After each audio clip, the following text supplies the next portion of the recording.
is already visible at the bottom right. Do y'all see that? Yeah. Okay. How many layers do you have right now? One. What's it called? Background layer. Whenever you open up an image inside of Photoshop, it automatically names it background layer. I think they've fixed some of the versions where it's called layer 0 sometimes. Yeah. That is a recent fix, but next to the name, what else is there in that little window there? Right, a lock. So that means this layer is locked. It's very simple to unlock the layer if you ever need to. If you just click on that lock, you can unlock that layer.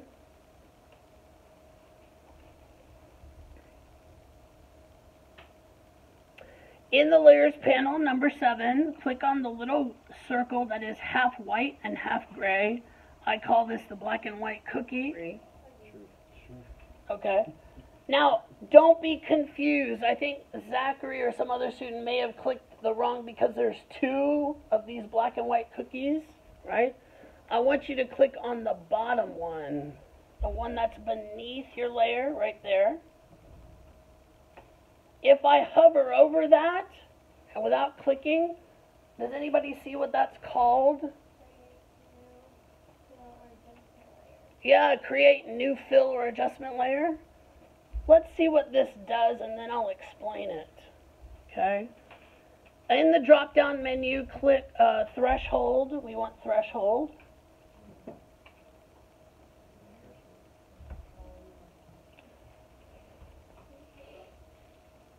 Did everybody see or find threshold?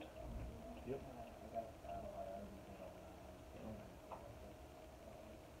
Now, your image may have changed a little bit, right?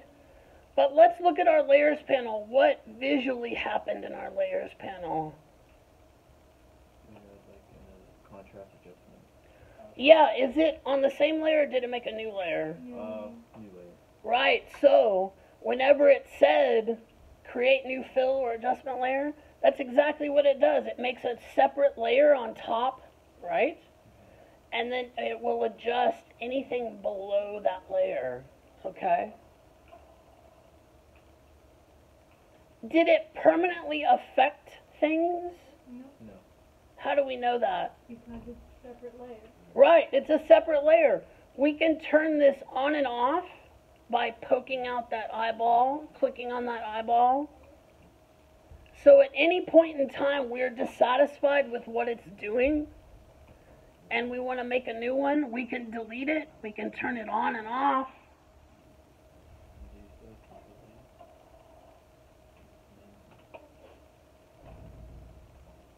Threshold graph should pop up. Look in my properties or your properties, which just so happen to be above my layer panel. There's a bar graph there. A bar graph. Does everyone have that? Mm-hmm. Now a couple of notes. We're about to fix or clean up our scan, right? Our goal, remember our overarching goal, is to still maintain a hand-drawn look, yes? If we clean this up so much that we're spending hours, days on one drawing cleaning it up, you've lost it all, right? We might as well do the whole thing on the computer, okay? So just take out what's necessary. What is, based on mine, what is absolutely necessary for me to clean up? The lines that border like the background, the little black dots, or the little line that goes right through it. Right, those lines that are on the border of my scanned sheet, and also the fold lines where I tape those two cardstock pieces of paper together. Very necessary. I can probably find a couple of other things if I zoom in. Does anybody know the shortcut for zooming in and out? Did we talk about that last time? Command plus? Or option scroll? Awesome.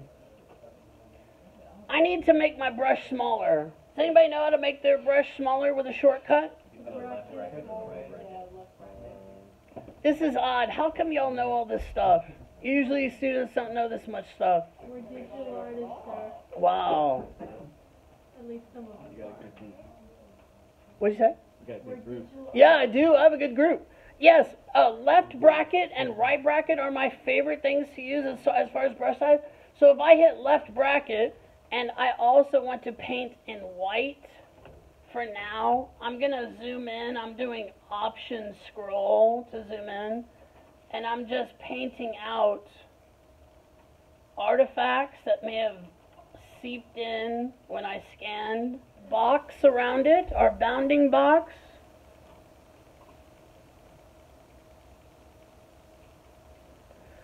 And if you notice, image trace is up at the top in our options bar.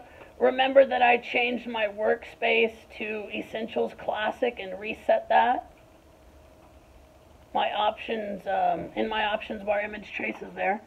Sometimes image trace will be over here. If you have the properties panel open, there's image trace as well. Okay. So a couple of places to hit image trace. Does anybody know what image trace does? It turns the thing into a vector. And what's a vector?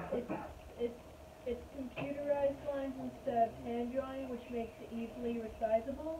Okay. And retains the quality when you resize it, which is the important.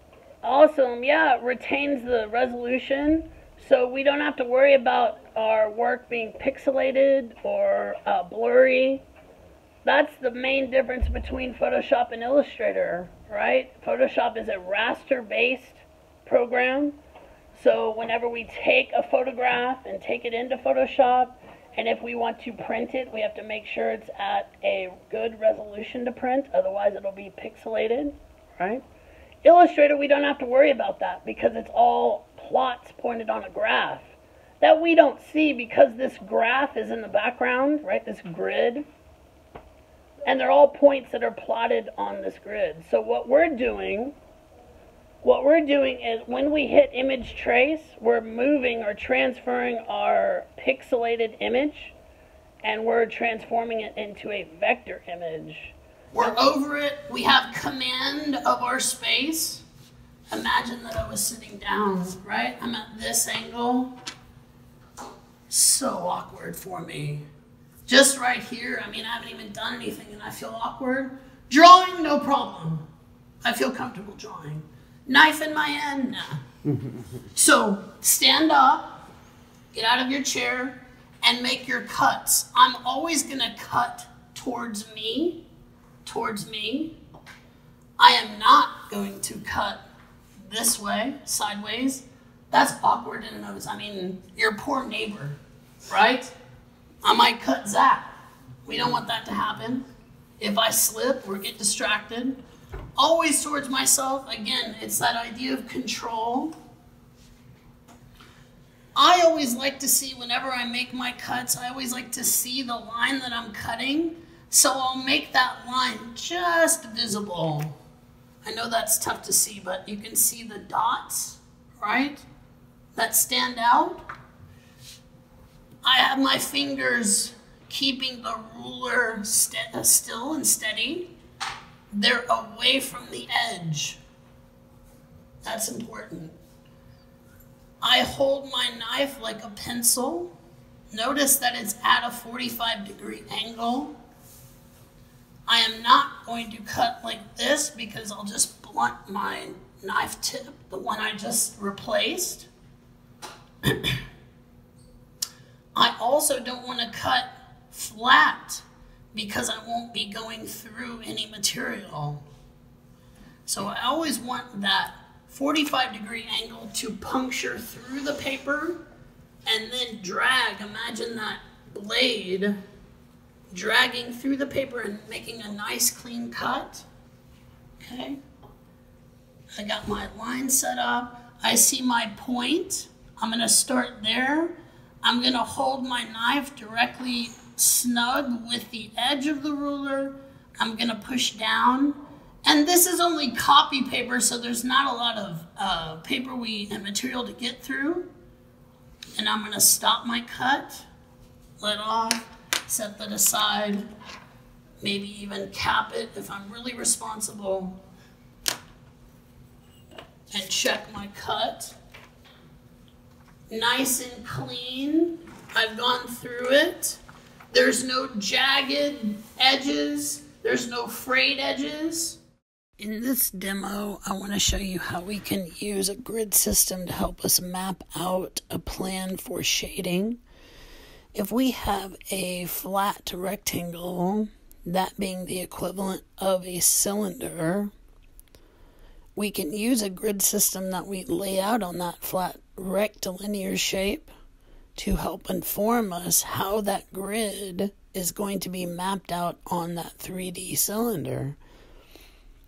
This form will then tell us how we can apply our value of shading from dark to light, white to black, where our light source is coming from. And it essentially becomes a guide and helps us sell the illusion of 3D space. We can then, if we continue with that into a more complex form, I've drawn here a biomorphic form which is inspired by nature, a man-made shape but inspired by nature.